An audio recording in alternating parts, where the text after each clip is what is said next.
Hello दोस्तों, स्वागत है आप सभी का आपके अपने यूट्यूब चैनल अभय क्लासेस में। दोस्तों, आपको जैसा कि बता दें कि हम लोग क्लास 10th साइंस के चैप्टर को देख रहे हैं और चैप्टर नंबर 4 होने वाला है, जिसका नाम है कार्बन एवं उसके यौगिक के बहुविकल्पी प्रश्न को देखने वाले हैं, जो कि आपके एग्ज़ाम यूपी बोर्ड एग्ज़ाम के दृष्टिकोण से बहुत ही महत्वपूर्ण है। तो चलिए इस वीडियो को देखना शुरू कीजिएगा। ये 2025 की सीरीज़ से करवा रहे हैं, जिससे कि पिछले साल के अगर बहुविकल्पी प्रश्न आपके एग्ज़ाम में आते हैं तो आप निश्चित रूप से इसमें देखकर कर पाएंगे। चलिए वीडियो शुरू करते हैं। दोस्तों, जैसा कि आप देख सकते हैं, खंड अ के अंतर्गत जो बहुविकल्पी प्रश्न होते हैं एक एक नंबर के पूछे जाते हैं, और इन बहुविकल्पी प्रश्न ऐसे होंगे जो देखिए 2023 में, 20 में, 23 में इस प्रकार से आपको परीक्षा में आए हुए प्रश्न देखने को मिलेंगे। तो दोस्त, हमारे इस वीडियो को पूरे लास्ट तक देखिएगा, जिससे कि आप बहुविकल्पी प्रश्न को आसानी से बना पाएं। प्रश्न नंबर 1 है कि निम्नलिखित में एक असंतृप्त हाइड्रोकार्बन है। तो देखिए, असंतृप्त हाइड्रोकार्बन वही होता है जो आप पढ़े होंगे कि अगर एल्केन है तो वो संतृप्त है, एल्कीन और एल्काइन असंतृप्त है। तो देखिए कैसे पता करेंगे, तो सी कार्बन का मान 2 है तो 2 का 2 गुना कर देंगे तो 4 होगा, या 2 का 2 गुना करके अगर 2 घटाया होगा तो वो भी असंतृप्त हाइड्रोकार्बन होगा। तो इस प्रकार से ये हमारा असंतृप्त हाइड्रोकार्बन है। आगे दिया गया कि प्रोपेनाइल में क्रियात्मक समूह क्या है। तो देखिए, प्रोपेनाइल में क्रियात्मक समूह CHO है, ख्याल रखिएगा। अगला प्रश्न है कि एसिटिक अम्ल का IUPAC नाम क्या है। एसिटिक अम्ल का IUPAC नाम क्या है, 2023 में पूछा गया था।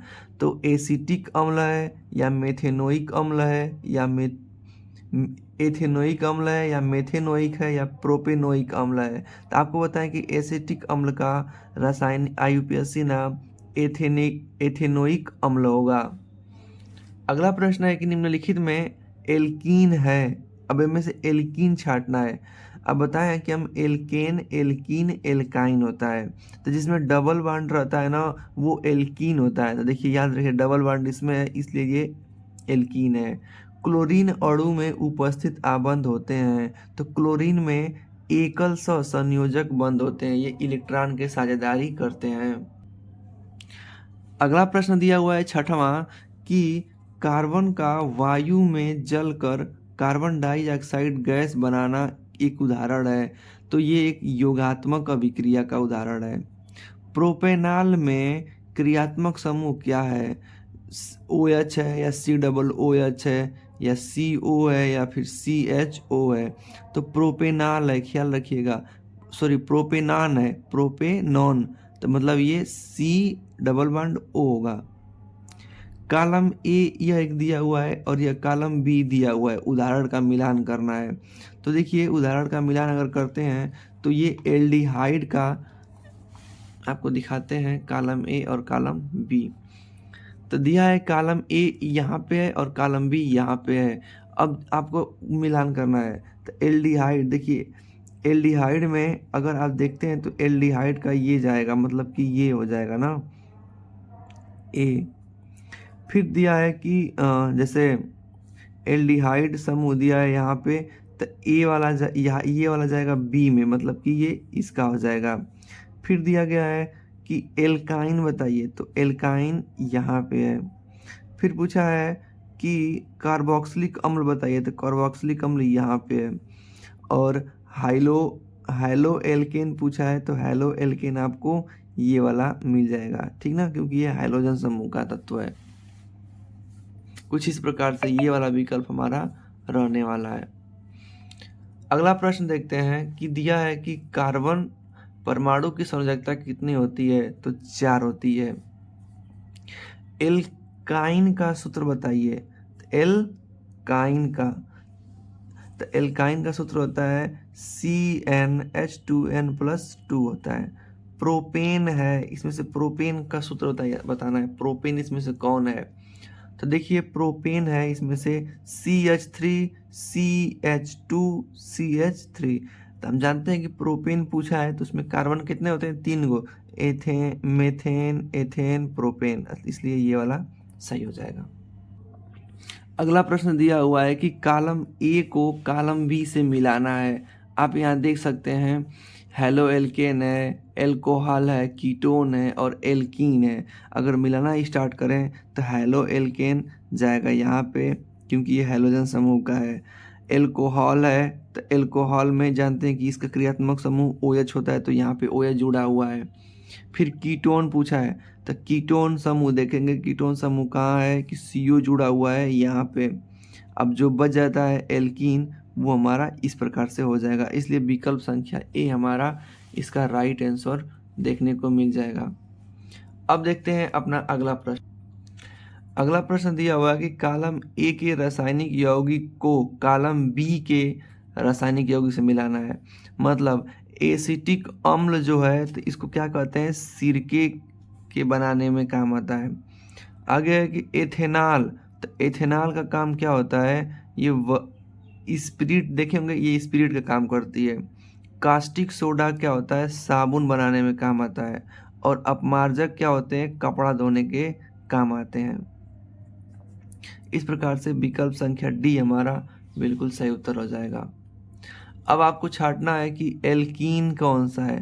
तो एल्कीन देखिए छाटिए, ईन पूछा है तो उस जस्ट उसी का दोगुना किया होगा। तो कार्बन 3 है तो 3 का दोगुना 6, ये ही हो सकता है। दोगुना है, दोगुना करके 2 घटा दिया है, गलत है। दोगुना में 2 जोड़ दिया, ये भी गलत है। दोगुना में 2 जोड़ दिया, ये भी गलत है। तो एल्कीन में डबल बॉन्ड लगता है और आपको पता है कि दोगुना किया रहेगा तो C3H6। अगला प्रश्न दिया है कि CH3CH2OH का IUPAC नाम क्या है।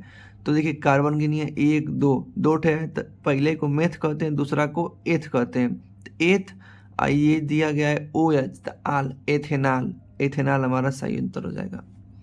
प्रोपेनाइल पूछा है तो मतलब O शब्द जुड़ा होगा, तो C3H6OH ये हमारा प्रोपेनाइल है। अगला प्रश्न पूछा है आपसे कि एथेनोइक अम्ल का सूत्र बताइए। अब एथेनोइक अम्ल, तो एथेनोइक अम्ल का हो जाएगा CH3COOH। नेक्स्ट प्रश्न पूछा हुआ है आपसे, निम्न में कौन सा कार्बनिक यौगिक असंतृप्त है। तो असंतृप्त में देखिए लास्ट में इन जुड़ा होगा या आइन जुड़ा होगा। तो एथेन नहीं, मेथेन ये भी नहीं, एथिल एल्कोहल ये भी नहीं, तो कौन सा, एथिलीन, ये एक असंतृप्त यौगिक है। संतृप्त हाइड्रोकार्बन में खाली स्थान नहीं होता है। तो संतृप्त हाइड्रोकार्बन में एकल बंध होता है, समचतुष्फल की संरचना होती है, सिंगल बॉन्ड होता है लेकिन डबल बॉन्ड नहीं होता है। डबल बॉन्ड एल्कीन में होता है जो कि असंतृप्त है। ब्यूटेनोन में क्रियात्मक समूह है तो कीटोन CO जुड़ा हुआ है। निम्नलिखित में कौन सा यौगिक प्राकृतिक में अम्लीय है, इसको याद रखिएगा। प्राकृतिक में अम्लीय आपसे पूछा है तो CH3COOH एसिटिक अम्ल के बारे में पूछा है। अगला है कि निम्नलिखित में से कौन यौगिक में कीटोन समूह C+O मतलब डबल बॉन्ड O है। तो कीटोन देखिए, अब CO जहाँ जुड़ा होगा, अब उसको याद रखिएगा कि कार्बन की संयोजकता पूरा करने के लिए जुड़ा होगा। तो यहाँ पे देखिए विकल्प संख्या डी आपका बिल्कुल सही उत्तर है। यहाँ पे देखिए CO जुड़ा हुआ है ना, इधर CH3 इधर CH3 और बीच में O जुड़ा हुआ है। एथिल एल्कोहल का IUPAC नाम पूछा है तो एथेनॉल होता है, याद रखेंगे। एल्डिहाइड है, एल्डिहाइड क्या है, मेथेनॉल है। विकल्प संख्या बी हमारा बिल्कुल सही उत्तर हो जाएगा। आगे पूछा है प्रोपेनॉल। तो देखिए हम जानते हैं अगर आल शब्द जोड़ा है, प्रोपेन में आल जोड़ा है तो OH लास्ट में होगा। तो इसमें भी OH है, इसमें भी OH है, इसमें O है तो इसको काट देंगे, इसमें भी OH है। अब प्रोपेन में अब देखेंगे कि कार्बन की संख्या कितनी होती है। तो मेथ एथ प्रो 3 गो होता है, इसमें 2 गो है, काट दीजिए, यही 2 गो बचा। अब हम देखते हैं कि उसका दोगुना में 1 जोड़ा रहेगा। देखिए 3 दूना के 6 में 1 जोड़ा है ना, इसलिए ये हमारा बिल्कुल सही उत्तर हो जाएगा। प्रोपेन का रासायनिक सूत्र क्या होता है। तो C3H8, दोगुना में 2 जोड़ेगा, C3H8। दिया हुआ है कि एसिड एल्डिहाइड का IUPAC नाम आपसे पूछा है। एसिड एल्डिहाइड का तो मेथेनॉल होगा जाएगा। नाइट्रोजन अणु में होता है, नाइट्रोजन अणु में त्रिबंध होता है, याद रखिए त्रिबंध संयोजकता होती है। सहसंयोजिक यौगिक के संबंध में सही विकल्प है। सहसंयोजिक यौगिक का मतलब समझते हैं जो इलेक्ट्रॉन साझेदारी करते हैं। इसमें से कौन विकल्प सही है? ये विद्युत के सुचालक होते हैं, गलत बात है। ये जल में घुल जाते हैं, नहीं घुलते हैं। इनके यौगिक की संरचना निश्चित होती है, इनका गलनांक उच्च होता है, तो गलनांक उच्च होता है, गलत है। इनकी जो यौगिक होती है इसकी संरचना निश्चित पाई जाती है। अगला प्रश्न है, देखिए 30 नंबर का प्रश्न है और ये देखिए 2024 के IL सेट में दिया गया था। एल्केन का सूत्र बताइए। तो एल्केन एन जोड़ा है ना, तो बीच में CnH2n+2 रहेगा। अब ये एल्कीन कहता तो ये हो जाता, एल्काइन कहता तो ये वाला हो जाता, याद रखिए। तो एन का है, ये संतृप्त हाइड्रोकार्बन है, तो CnH2n+2। अब एल्कीन का सामान्य सूत्र देखिए, इन शब्द जोड़ा है ना, तो 2 घटा दिया होगा, देखिए यहाँ पे CnH2n। एल्कोहल में क्रियात्मक समूह क्या है? एल्कोहल में OH, आल शब्द यहाँ पे जो आ रहा है ना, इसलिए OH इसका क्रियात्मक समूह है। दिया है कि निम्न में कौन कथन गलत है? प्रदूषण के मामले में अपमार्जक सुरक्षित होते हैं, प्रदूषण के मामले में साबुन सुरक्षित होता है, अपमार्जक कठोर जल से प्रभावी है, साबुन कठोर जल से प्रभावी नहीं है। अब हमको गलत छांटना है, तो गलत यही है, प्रदूषण के मामले में अपमार्जक सुरक्षित नहीं होते हैं। अगला है कि साबुन है 10 से 16 कार्बन युक्त सल्फ्यूरिक अम्ल का सोडियम लवण। जी हाँ। अगला है कि 10 से 16 कार्बन युक्त वसा अम्ल के सोडियम लवण, तो ये सही बात है। साबुन में ना वसा जो अम्ल होता है, वसा अम्ल का सोडियम लवण उपस्थित होता है। अगला प्रश्न है कि एथेन का आणविक सूत्र C2H6 है, इसमें कितने आबंध पाए जाएंगे? तो कहा है कि 700 संयोजी आबंध पाए जाएंगे, सही बात है। अगला देखते हैं।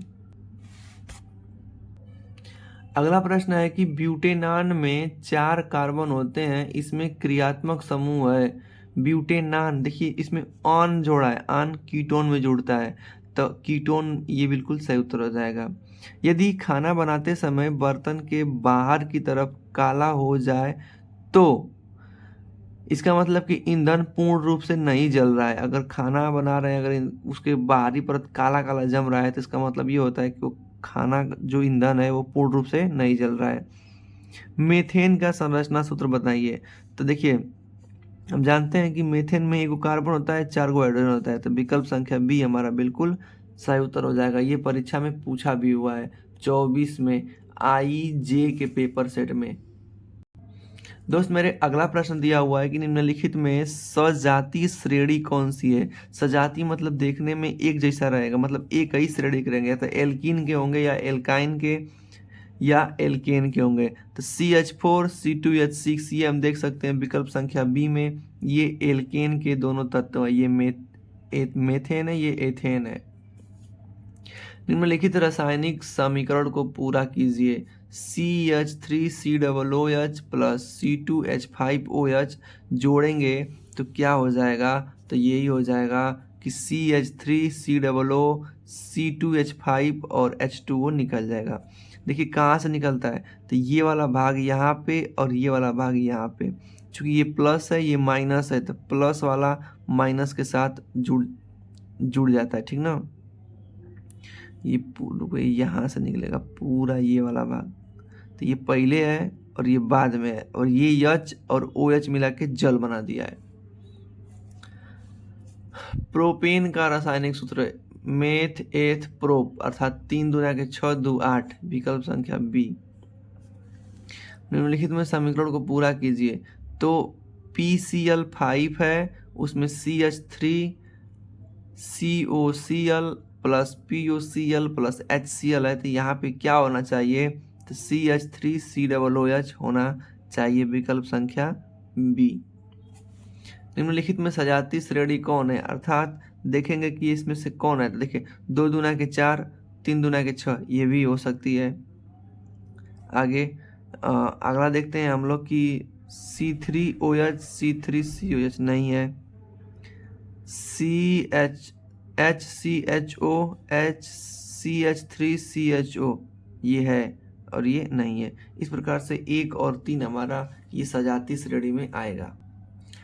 अगला प्रश्न है कि निम्नलिखित रासायनिक समीकरण को पूरा करना है। CH3COONA, तो देखिए ये वाला जो भाग होगा एक साइड होगा और ये वाला एक साथ निकलेगा। इसको जोड़ने मतलब इसमें से क्या जोड़ा गया है, तो CH4 हो जाए और Na2CO3 हो जाए।